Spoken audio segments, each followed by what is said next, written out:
L'Europe en 3 minutes, le podcast. Toute l'Europe vous propose de mieux saisir les enjeux et le fonctionnement de l'Union européenne en 3 minutes. Bonjour, je suis Juliette Verdès, nous sommes le 18 novembre 2025 et pour ce nouvel épisode de l'Europe en 3 minutes, je vous emmène dans le centre Val-de-Loire à la découverte de projets européens qui s'engagent pour la transition écologique. C'est un rendez-vous incontournable pour les habitants du Cher. Une fois par mois, le Ripper Café itinérant attire les bricoleurs en herbe. Ils viennent apprendre à réparer leurs objets du quotidien avec l'aide de bénévoles. Vélos, jouets, tablettes tactiles repartent donc du local comme neufs. Ce geste simple a permis de sauver des centaines d'objets de la décharge. Et surtout, il crée du lien social. Émilie Rondeau est présidente de l'association Ripper Café, basée à Bourges. Du coup, moi, j'avais fait le choix de participer aux réunions de Life Let's Go for Climate. Et en fait, j'avais participé à ces réunions pour progresser en termes d'énergie. Au fur et à mesure des réunions, on a été accompagnés par des animateurs et puis des gens qui nous ont donné des informations sur l'énergie. Et ils nous ont incités à faire une action collective.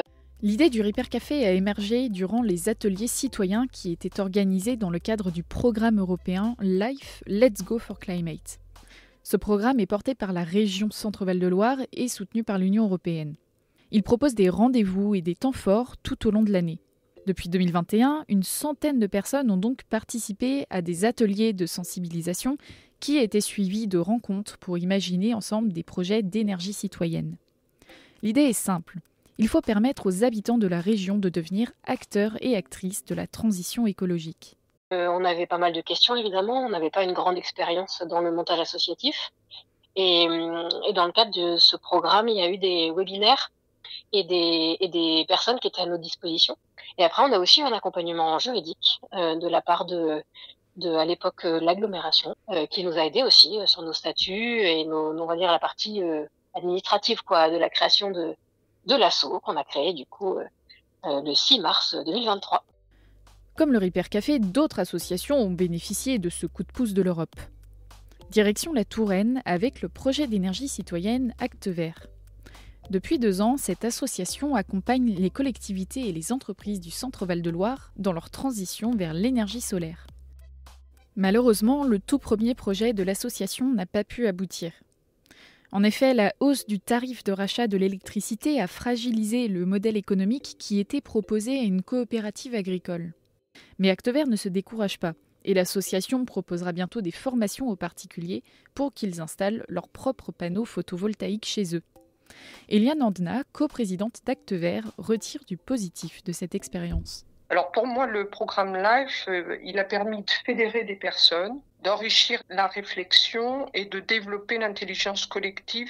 Tout cela dans une ambiance de respect des idées de chacun, chacune et de convivialité. À l'issue de ce programme, en fait, sur notre territoire intercommunal, de nombreuses associations ou collectifs sont nés du programme LIFE.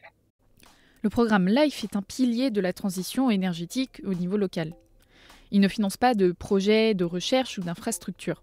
Il agit plutôt via des projets qui sont dits proches du marché, c'est-à-dire qui proposent des solutions innovantes au plus près du terrain. Grâce à ce programme, la région Centre-Val de Loire et l'Europe ont réussi le pari de mobiliser et de rassembler les citoyens. Depuis 4 ans, 55 collectifs se sont formés dans l'ensemble de la région, avec des projets de covoiturage, de jardins partagés ou même des ateliers pour sensibiliser à la sobriété énergétique.